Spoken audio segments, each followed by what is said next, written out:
오늘의 10분 말씀. 욥기 21장 17절로 34절입니다. 욥과 세 친구들의 대화는 총 3세트이다 라고 말할 수 있습니다. 오늘 본문은 두 번째 세트의 대화인데 욥의 마지막 반론의 시작입니다. 바로 전 본문 21장 전반부에서 욥은 세 친구들을 향하여 제발 내 말 좀 들어달라, 나를 정죄하더라도 나의 말을 먼저 듣고 정죄하라 라고 호소하였습니다. 그리고 세 친구들이 말한 뿌린 대로 거둔다라는 인과응보 법칙이 현실의 삶에서는 맞지 않음을 증거로 제시하였습니다. 친구들의 말에 따라 악인들은 잠깐 승리하는 것이 아니라 어떤 악인들은 죽기 전까지 잘 사는 악인들도 있고 그들의 자식은 사라지기는커녕 대대로 잘 먹고 잘 사는 악인들이 있음을 증거로 제시하였습니다. 그리고 이어서 오늘 본문 욥은 계속해서 질문을 던집니다. 이 욥의 질문은 스스로의 성찰을, 스스로의 삶을 돌아보도록 도와주고 있습니다. 욥은 인과응보 원칙을 완전히 부정하는 자가 아닙니다.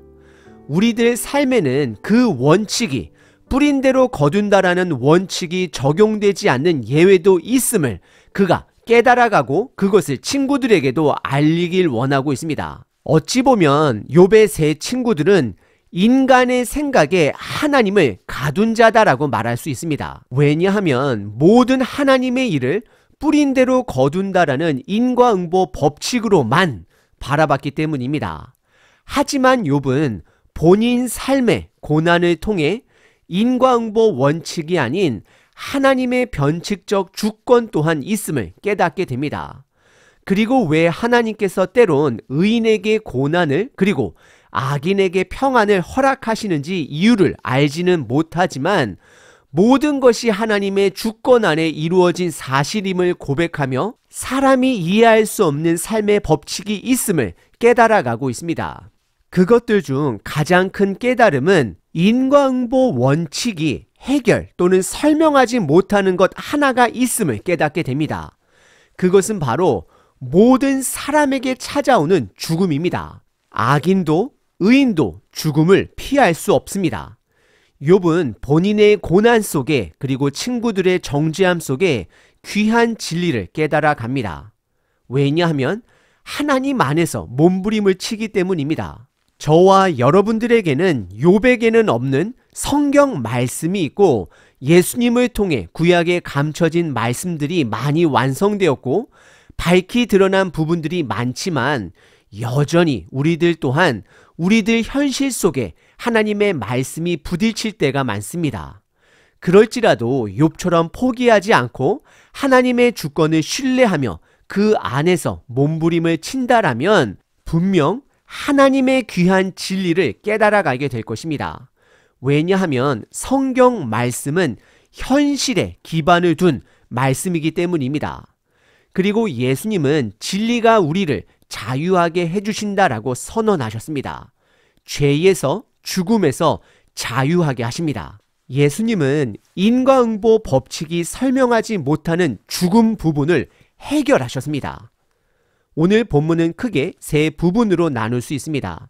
첫 번째는 욥이 악인의 심판에 대한 반론을 제시합니다. 두 번째는 인과응보 법칙과 충돌되는 현실을 지적합니다. 세 번째는 인과응보 원칙으로 세상을 보려고 하는 친구들을 향하여 경고합니다. 첫 번째 부분은 욥이 악인의 심판에 대한 반론을 제시합니다. 17절부터 22절입니다. 악인들의 등불이 꺼짐과 재앙이 그들에게 닥침과 하나님이 진노하사 그들을 곤고하게 하심이 몇 번인가. 18절 그들이 바람 앞에 건불같이 폭풍에 날려가는 겨같이 되었도다. 19절 하나님은 그의 죄악을 그의 자손들을 위하여 쌓아두시며 그들에게 갚으실 것을 알게 하시기를 원하노라. 20절 자기의 멸망을 자기의 눈으로 보게 하며 젖는 자의 진노를 마시게 할 것이니라. 21절 그의 달수가 다하면 자기 집에 대하여 무슨 관계가 있겠느냐. 22절 그러나 하나님께서는 높은 자들을 심판하시나니 누가 능히 하나님께 지식을 가르치겠느냐라고 고백합니다. 첫 번째 부분을 이해하기 위해서는 17절이 핵심절이 됩니다. 세 친구들이 말한 악인들 삶의 등불이 꺼지고 하나님의 진노로 그들이 심판받은 것이 몇 번이나 되는지 욥은 그들에게 되묻습니다. 욥은 인과응보 법칙을 전면적으로 부인하는 것이 아닙니다. 분명 악인을 향한 심판도 있지만 그러지 않은 경우도 허다함을 친구들에게 물음을 통해 드러내고 있습니다. 그리고 이어지는 18절서부터 21절까지는 이 17절에 연결이 되는 구절입니다. 18절에 세 친구들이 말한 대로 악인이 마른 가지로 바람에 날려가고 겨가 폭풍 앞에서 사라지는 것이 현실에서도 온전한 진리가 되는지 묻습니다. 그렇지 않은 상황도 있음을 말하고 있는 것입니다. 그리고 19절에 세 친구들은 악인의 죄가 그들의 자식들에게까지 쌓아둔다라고 말을 하는데 정말로 현실에서 그런지 묻고 있습니다. 그리고 20절에 악인들이 그들의 멸망을 스스로 보게 된다라고 하는데 현실에서 모든 악인들이 그런지 묻고 있습니다. 그리고 21절에 악인들이 수명을 다하여 죽게 되면 그것이 그들 집에 대하여 자식에 대하여 무슨 상관이 있겠느냐라고 묻고 있는 것입니다. 욥은 지금 뿌린 대로 거둔다라는 인과응보 법칙이 악인들에게 현실에서는 항상 적용되는 것이 아님을 제시하고 있습니다. 그러면서 결국 모든 것을 결정하시는 분은 하나님 한 분됨을 22절에서 고백합니다. 그래서 22절에 그러나로 시작을 하며 하나님께서는 그분의 주권대로 인간이 생각하는 높은 자들도 심판을 하시는데 누가 감히 그분의 이런 심판을 결정해 반론을 제기할 수 있는지 묻고 있습니다. 그래서 욥은 누가 감히 하나님을 가르치겠느냐라고 고백하고 있습니다. 사실 지금 욥은 세 친구들을 향하여 그들의 판단은 하나님을 가르치는 교만이 됨을 지적하고 있는 것입니다. 욥은 세 친구들의 말대로 인과응보 법칙으로 세상이 돌아간다라면 왜 어떤 악인들은 죽기 전까지 하나님의 심판이 없는지 묻고 있는 것입니다. 욥은 하나님의 뜻을 지킨 자로서 그의 삶에 있는 고난 또한 욥의 의로움과 또는 악함에 상관없이 하나님의 결정으로 이루어진 일임을 친구들에게 드러내고 있는 것입니다. 오늘 본문의 첫 번째 부분은 욥이 악인의 심판에 대한 반론을 친구들에게 제시합니다. 두 번째 부분은 인과응보 법칙과 충돌되는 현실을 지적합니다. 23절부터 26절입니다. 어떤 사람은 죽도록 기운이 충실하여 안전하며 평안하고 24절 그의 그릇에는 젖이 가득하며 그의 골수는 윤택하고 25절 어떤 사람은 마음의 고통을 품고 죽음으로 행복을 맛보지 못하는구나 26절 이 둘이 매 한 가지로 흙 속에 눕고 그들 위에 구더기가 덮이는구나 라고 고백합니다. 바로 전절 22절에서 하나님의 판단에 누가 감히 반론을 제기할 수 있느냐라고 고백함과 동시에 23절에서는 어떤 사람이라는 표현을 통해서 의인이든 악인이든 상관없이 이런 삶도 있고 저런 삶도 있다라고 고백을 합니다.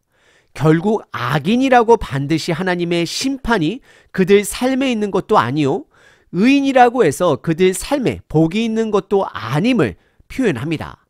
그래서 24절에서는 어떤 이는 먹을 것이 풍성하고 윤택하게 살아가며 25절에서는 어떤 이는 평생 마음의 고통을 품고 죽어도 행복을 맛보지 못한다라고 고백을 합니다.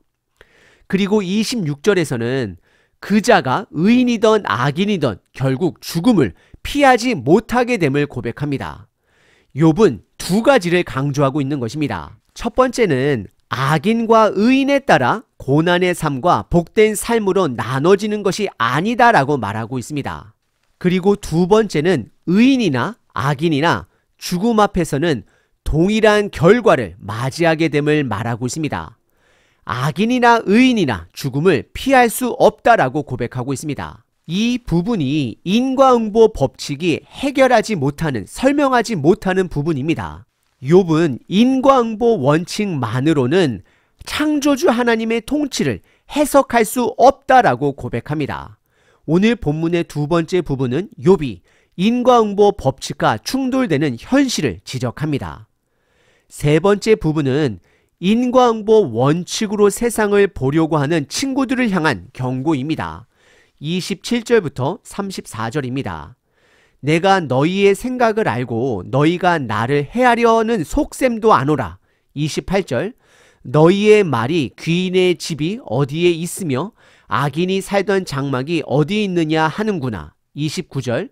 너희가 길 가는 사람에게 묻지 아니하였느냐?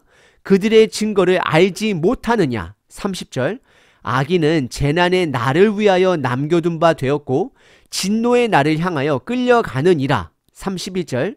누가 능히 그의 면전에서 그의 길을 알려주며 누가 그의 소행을 보응하랴. 32절. 그를 무덤에 메어가고 사람이 그 무덤을 지키리라.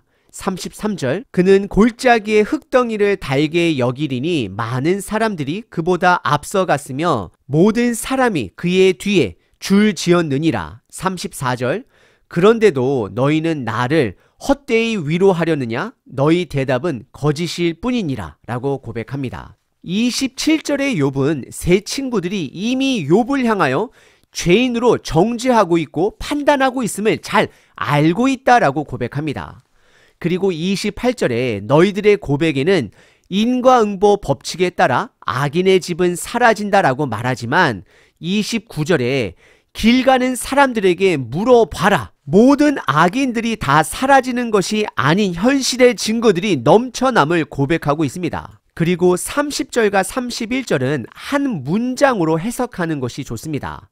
악인들이 하나님의 재난의 날에 죽을지라도 누가 그들을 향하여 그들의 악행을 갚아줄 자가 누가 있겠느냐라고 묻고 있는 것입니다.